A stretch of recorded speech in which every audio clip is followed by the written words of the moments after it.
हर हर महादेव। आइए सबसे पहले हम प्रभु का ध्यान करें।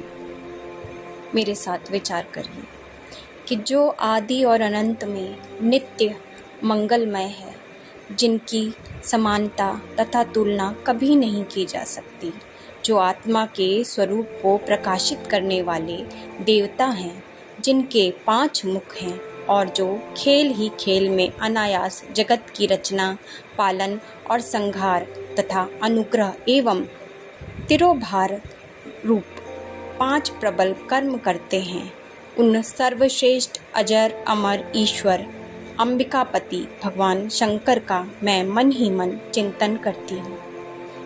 बोलो हर हर महादेव।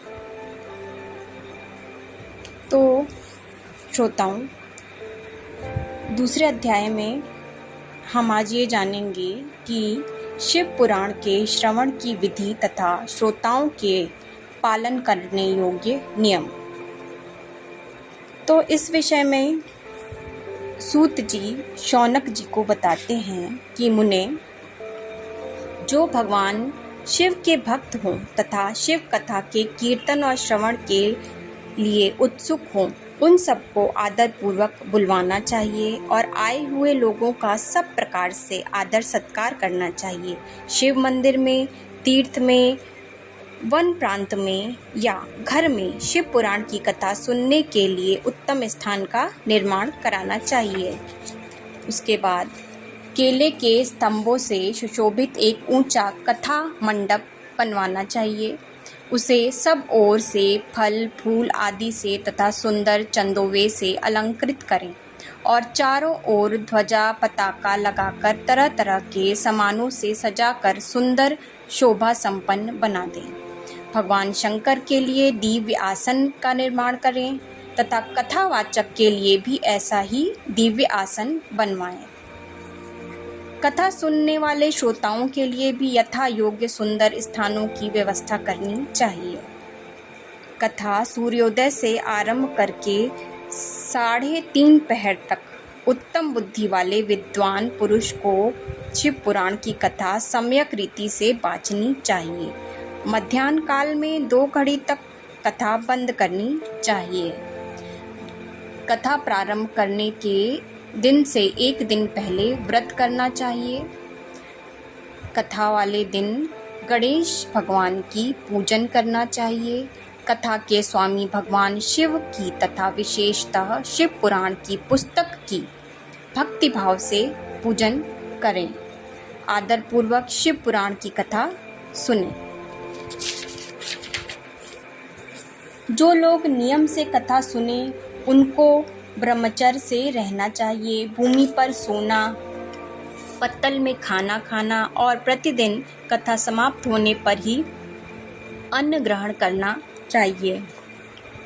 जिसने कथा का व्रत ले रखा हो वह पुरुष प्याज, लहसुन, हींग, गाजर, मादक वस्तु तथा आमिष कही जाने वाली वस्तुओं का त्याग कर दे।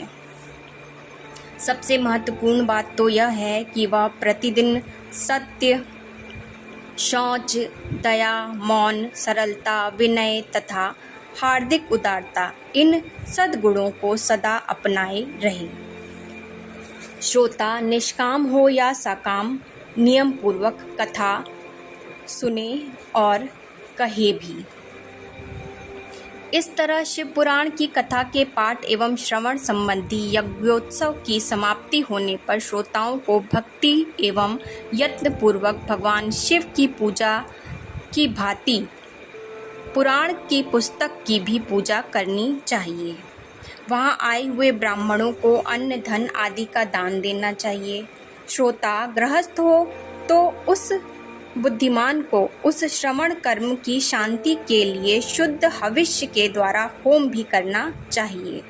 होम गायत्री मंत्र से होना चाहिए, क्योंकि वास्तव में यह पुराण गायत्री मंत्रमय ही है।